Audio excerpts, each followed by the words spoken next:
اعوذ باللہ من الشیطان الرجیم بسم اللہ الرحمن الرحیم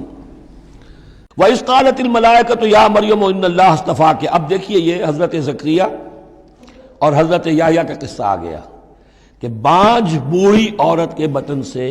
شدید ضعیفی کی عمر میں حضرت زکریا کو اللہ نے یحییٰ جیسا بیٹا دے دیا، تو کیا یہ عام قانون کے مطابق ہے؟ یہ بھی تو معجزہ تھا۔ اسی طریقے سے اس سے ذرا بڑھ کر ایک معجزہ ہے کہ جو حضرت مسیح کا ہے کہ وہاں باپ کا معاملہ نہیں ہے۔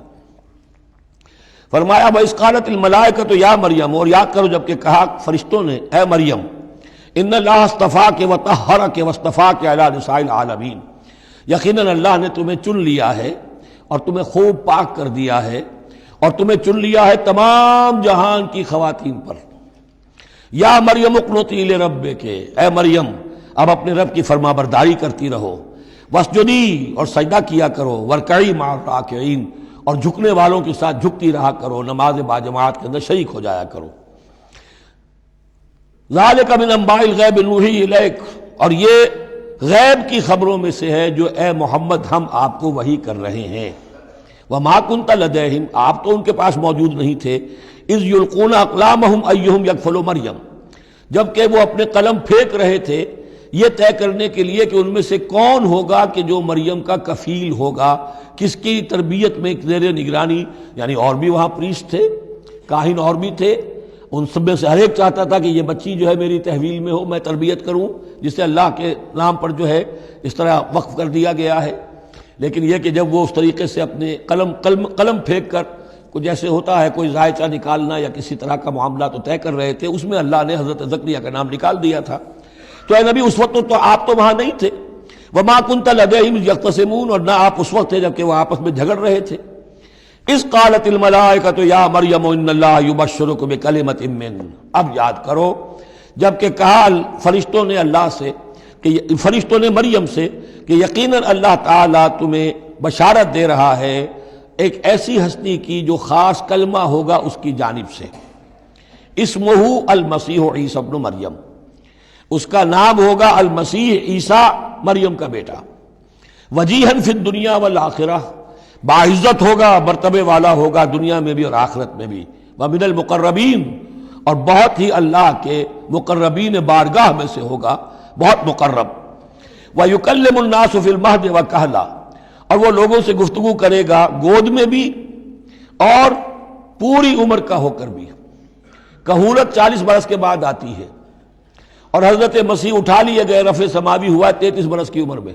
گویا کہ اس آیت کا تقاضا ابھی پورا نہیں ہوا ہے۔ اور اس سے اندازہ کر لیجیے اس کے کہنے کی ضرورت کیا تھی، پوری عمر کو پہنچ کر تو سبھی بولتے ہیں، اس کا اشارہ کیوں کیا گیا یہاں؟ اس لیے کہ ہمیں معلوم ہو جائے کہ حضرت مسیح پر ابھی موت واقع نہیں ہوئی ہے، بلکہ وہ واپس آئیں گے دنیا میں، دوبارہ اتریں گے، پھر ان کی وہ عمر بھی ہوگی، پھر وہ شادی بھی کریں گے، ان کی اولاد بھی ہوگی، اور ان کے ذریعے سے اللہ تعالیٰ یہ نظام خلافت علی منہاج النبوت کو پوری دنیا میں قائم کرے گا۔ وَيُكَلِّمُ النَّاسَ فِي الْمَهْدِ وَكَهْلًا، اور وہ گفتگو کرے گا لوگوں سے اپنے گود میں بھی، تمہاری گود میں بھی، پگھوڑے میں بھی، اور بڑی پوری عمر کا ہو کر بھی، وَمِنَ الصَّالِحِينَ، اور یقیناً وہ بھی بہت ہی ہمارے نیکوکار بندوں میں سے ہوگا۔ قالت رب انا یکون لی ولد، حضرت مریم سلام علیہا نے بھی وہی جو ہے بات واضح کی، اے اللہ میرے اولاد کیسے ہو جائے گی؟ یمسسنی بشر، مجھے تو کسی مرد نے ہاتھ تک نہیں لگایا۔ قال کذالک اللہ یخلق ما یشاء، فرمایا اسی طرح اللہ تعالیٰ تخلیق فرماتا جو چاہتا ہے، اس کو ضرورت نہیں ہے۔ ٹھیک ہے عام ولادت انسانوں کی اسی طرح ہوتی ہے، باپ کا بھی حصہ ہے، ماں کا بھی حصہ ہے، لیکن یہ کہ اللہ تعالیٰ کے لیے کسی بھی شے کی ضرورت نہیں ہے، وہ محتاج نہیں ہے ان اسباب اور وسائل و ذرائع کا، اور جو چاہے کرتا ہے۔ قال کذالک اللہ یخلق ما یشاء اذا قضى امرا فانما يقول له كن فيكون، وہ تو جب کسی شے کا فیصلہ کر لیتا ہے تو بس وہ کہتا ہے ہو جا اور وہ ہو جاتی ہے۔ وَيُعَلِّمُهُ الْكِتَابَ وَالْحِكْمَةَ، اور وہ اللہ تعالیٰ اسے سکھائے گا کتاب بھی اور حکمت بھی، وَالتَّوْرَاةَ وَالْإِنْجِيلَ، اور تورات بھی اور انجیل بھی، وَرَسُولًا إِلَىٰ بَنِي إِسْرَائِيل، اور وہ رسول بن کر آئیں گے اسرائیل کی طرف۔ اب یہ جو دو کنٹمپریریز ہیں ان کو نوٹ کر لیجئے کہ حضرت یحییٰ کے بارے میں نبیم من الصالحین پر آ کر بات ختم ہو گئی، اور حضرت عیسیٰ کے بارے میں رسولاً الی بنی اسرائیل، بنی اسرائیل کی طرف رسول ہو کر آئیں گے۔ حضرت یحییٰ صرف نبی تھے، اسی لیے وہ قتل بھی کر دیے گئے۔ حضرت عیسیٰ رسول تھے، رسول قتل نہیں ہو سکتے، اسی لیے ان کو زندہ آسمان پر اٹھا لیا گیا۔ یہ بہت اہم مضمون ہے کہ جو یہاں بھی آپ کو سمجھ لینا چاہیے۔ صدق اللہ العظیم۔